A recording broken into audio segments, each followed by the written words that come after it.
சுவையும் ஆரோக்கியம் நிறைந்த கமகம சமையல்ல இன்னைக்கு நம்ம பார்க்க போறது மசாலா முட்டை பணியாரம்.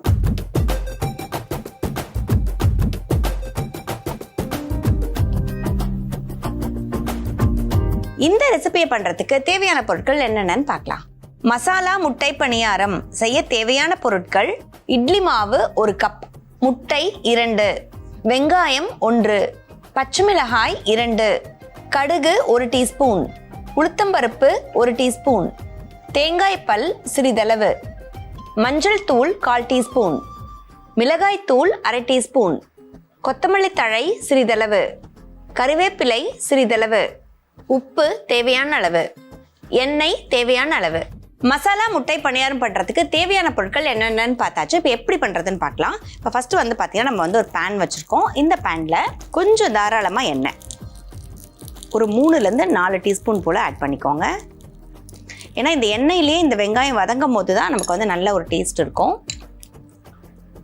ஸோ இந்த ரெசிபி வந்து பார்த்தீங்கன்னா ஒரு பிகினர் ஃப்ரெண்ட்லி ரெசிபி தான் இது. இப்போ வந்து நீங்கள் வந்து ஒரு பிஜியில் இருக்கீங்க, இல்லை ஒரு பேச்சுலர்ஸ் ஒரு இடத்துல இருக்கீங்க, இல்லை உங்களுக்கு வந்து ஈஸியாக வந்து ஒரு சமையல் பண்ணணும் அப்படின்னா உங்களுக்கு வந்து இப்போ மாவெல்லாம் நீங்கள் வந்து கடையில் வாங்கி வச்சு தான் யூஸ் பண்ணுவீங்க. சம்டைம்ஸ் பார்த்தீங்கன்னா அந்த மாவெல்லாம் வந்து கொஞ்சம் புளிச்சு போயிடும். ஸோ அதை வந்து எடுத்து போடாமல் நம்ம வந்து யூஸ்வலாக வந்து ஊத்தப்ப மாதிரி பண்ணுவோம். இது வந்து பார்த்தீங்கன்னா அதுலேயே வந்து ஒரு சிம்பிளான ஒரு ட்விஸ்ட் தான் இது. யூஸ்வல் பணியாரம் தான். இதில் வந்து பார்த்தீங்கன்னா இப்போ ஒரு மாடர்ன் ட்விஸ்ட்னு கூட நம்ம சொல்லிக்கலாம். மசாலா ட்விஸ்ட்டாக தான் நம்ம வந்து பண்ண போகிறோம். ஸோ இப்போ எண்ணெய் காஞ்சிடுச்சு. இந்த எண்ணெயில் கொஞ்சம் உளுத்தம்பருப்பு. ஸோ இப்போ நம்ம ஒரு மிக்சிங் பவுல் எடுத்துக்கலாம். இல்லை சைட் பை சைடாக வந்து பார்த்தீங்கன்னா நம்ம வந்து மற்ற ப்ரிப்ரேஷன்லாம் பண்ண ஆரம்பிச்சிடலாம். இப்போ நம்மளுடைய உளுத்தம்பருப்பு வந்து பார்த்தீங்கன்னா நல்லா கலர் மாற ஆரம்பிச்சிடுச்சு. இதில் கடுகு போட்டுடலாம். இப்போ நம்ம போடவும் நமக்கு உடனே பொரிஞ்சிடும். இது கூடவே தேவையான அளவுக்கு பச்சை மிளகாய், இதில் வெங்காயமும் ஆட் பண்ணிக்கலாம்.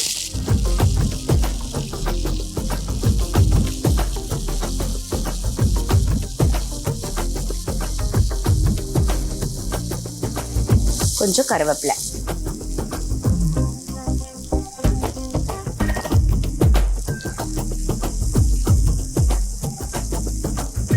இப்போ இதில் கொஞ்சம் தேவையான அளவுக்கு உப்பு. நமக்கு மாவுலேயே வந்து உப்பு இருக்கும். ஸோ நம்ம போட போகிற மசாலாக்கு ஏற்ற உப்பு ஆட் பண்ணிக்கோங்க. இது வதங்கட்டும். இது வதங்கிறதுக்குள்ளே நம்ம வந்து மாவு ப்ரிப்ரேஷன் பண்ணிடலாம்.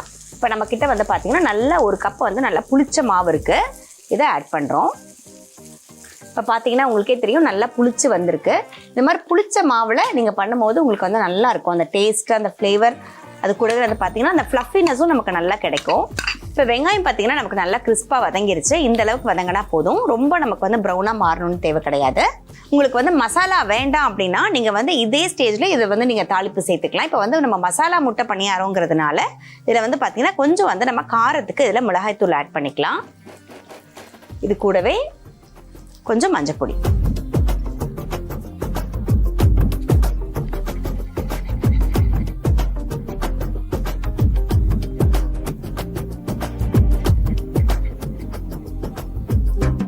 உங்களுக்கு பிடிக்கும் ஃப்ளேவர் அப்படின்னா நீங்கள் கொஞ்சம் கரம் மசாலா ஆட் பண்ணலாம். இன்றைக்கி நான் ஆட் பண்ணலை. உங்களுக்கு தேவைன்னா நீங்கள் ஆட் பண்ணிக்கலாம்.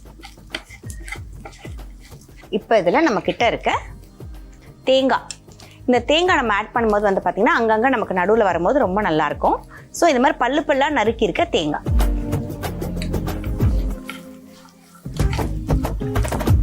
ஸோ நம்மளுடைய தேங்காய், வெங்காயம் எல்லாமே வந்து பார்த்திங்கன்னா நல்லா ஈவனாக நமக்கு வதங்கிருச்சு. இப்போ இதை ஆஃப் பண்ணிவிட்டு ஸோ இந்த மசாலா வந்து பார்த்திங்கன்னா இப்போ வந்து ஆறட்டும். அந்த ஆறத்துக்குள்ளே வந்து பார்த்திங்கன்னா நம்ம வந்து மிக்சரை ரெடி பண்ணிடலாம். மாவுக்கான மிக்சரை 1 கப் வந்து பார்த்திங்கன்னா நம்ம வந்து மாவு எடுத்திருக்கோம். அதுக்கு 1 முட்டை வந்து நம்ம ஆட் பண்ணிக்கலாம். இப்போ இந்த மாவும் இந்த முட்டையும் சேர்ந்து நல்லா மிக்ஸ் பண்ணியாச்சு. இந்த மாதிரி ஒரு விஸ்க் வச்சு பண்ணிங்கன்னா எனக்கு வந்து ஈவனாக மிக்ஸ் ஆகிடும். இப்போ அடுத்ததாக இதில் இந்த மசாலாவை ஆட் பண்ணி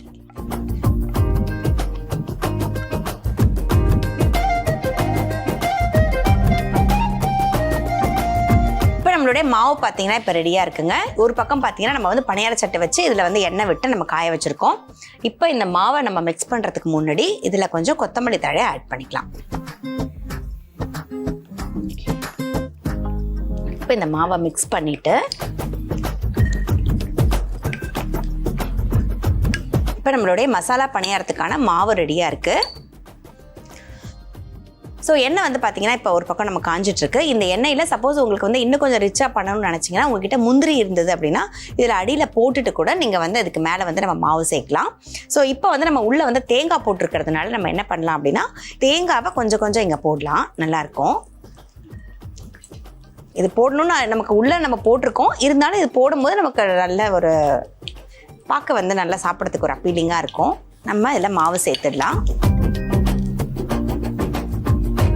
ஒரு அரை கரண்டி சேர்த்திங்கன்னா போதும். ஏன்னா அதுவே நல்லா நமக்கு வந்து முட்டை இருக்கிறதுனால நமக்கு எழும்பி வரும். மாவு புளிப்பாக இருந்தால் கூட அந்த முட்டை வந்து பார்த்திங்கன்னா அது வந்து நல்லா ஒரு பேலன்ஸ் பண்ணி கொடுத்துரும். இப்போ கிட்ஸ் எல்லாம் வந்து தனியாக வந்து முட்டை சாப்பிட மாட்டேங்கிறாங்க அப்படின்னா நீங்கள் இந்த மாதிரி வந்து அதில் மாவில் கலந்துட்டு போட்டுட்டிங்கன்னா இல்லை முட்டை சேர்த்துருக்கிறதே தெரியாது. ஒரு ஈவினிங் ஸ்நாக்குக்கு ஒரு ஆப்டான ஒரு ஸ்கூல் விட்டு வராங்க, ஏதாவது நீங்கள் ஹெல்த்தியாக பண்ணணும், வெளியிலேருந்தும் வாங்கி கொடுக்க வேண்டாம், அதே சமயம் வந்து வீட்டில் சிம்பிளாக எதாவது பண்ணணும்னு நினச்சிங்கன்னா இந்த மாதிரி தாளிப்பை மட்டும் நீங்கள் முன்னாடியே வந்து ரெடி பண்ணி வச்சுட்டு இப்பயும் நமக்கு வந்து ஃப்ரிட்ஜில் வந்து இட்லி மாவு இருக்கும், அந்த இட்லி மாவில் நீங்கள் வந்து இது மாதிரி தாளிப்பு சேர்த்து 2 முட்டையை உடச்சி ஊற்றி இது மாதிரி பண்ணி கொடுத்தீங்க அப்படின்னா கண்டிப்பாக என்ஜாய் பண்ணுவாங்க. இதுக்கு வந்து பார்த்திங்கன்னா தனியாக நீங்கள் வந்து சைட் டிஷ்னு உங்களுக்கு தேவை கிடையாது. ஏன்னா இதுலேயே நம்ம வந்து காரம் எல்லாமே சேர்த்தாச்சு. உங்களுக்கு வேணும் அப்படின்னா நீங்கள் கொஞ்சமாக சாஸ் வச்சு கூட சாப்பிடலாம். சட்னி இருந்துச்சுன்னா நீங்கள் வந்து சேர்த்துக்கலாம் உங்களுக்கு பிடிக்கும் அப்படின்னா. இது நம்ம முட்டை போட்டிருக்கிறதுனால வந்து பார்த்தீங்கன்னா நமக்கு வந்து யூஸ்வலாக வந்து பணியாரம் வந்து பார்த்தீங்கன்னா ஃபஸ்ட்டு ஈடெல்லாம் நம்ம ஊற்றும் போது நமக்கு பிஞ்சிட்டு வரும். இது வந்து அப்படிலாம் நமக்கு வராது. ஏன்னா முட்டை போட்டிருக்கிறதுனால நமக்கு நல்லா வந்து ஒரு ஷேப்புமே நமக்கு கொடுத்துரும். ஒரு பக்கம் பார்த்தீங்கன்னா பணியாரம் நமக்கு நல்லா வெந்துருச்சு. இது அப்படியே நம்ம திருப்பி விட்டுக்கலாம்.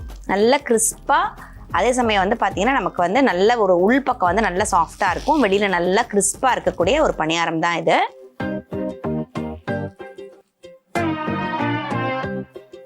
ஸோ நம்ம பண்ணிட்டு இருந்த பணியாரம் பார்த்தீங்கன்னா இப்போ சூப்பராக ரெடி ஆயிடுச்சுங்க. நல்லா கிறிஸ்பாக நமக்கு வந்து வெளி பக்கம் எல்லாமே நல்லா நமக்கு ரெடி ஆயிடுச்சு. இப்போ இதை ஆஃப் பண்ணிவிட்டு இதை அப்படியே நம்ம ஒன்று ஒன்றா எடுத்துடலாம். ஃபஸ்ட்டு எப்பயுமே நம்ம சென்டரில் இருக்கிறத எடுத்தோம் அப்படின்னா அந்த தீ வந்து நடுவில் தான் நமக்கு ஃபஸ்ட்டு ஜாஸ்தியாக இருக்கும். ஸோ அதனால் நமக்கு வந்து கருகிடுறதுக்கு வாய்ப்பு இருக்குது. அதனால் எப்பயுமே ஃபஸ்ட்டு சென்டரில் இருக்கிறத எடுத்துருங்க.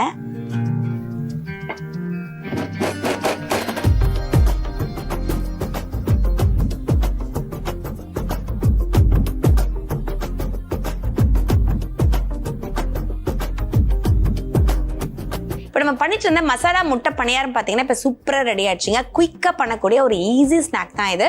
ஸோ கண்டிப்பாக நீங்கள் வந்து இது பிரேக்ஃபாஸ்ட்க்கும் யூஸ் பண்ணிக்கலாம், டின்னருக்கும் யூஸ் பண்ணிக்கலாம், இல்லை ஒரு ஸ்நாக்காகவும் நீங்கள் சாப்பிடலாம்.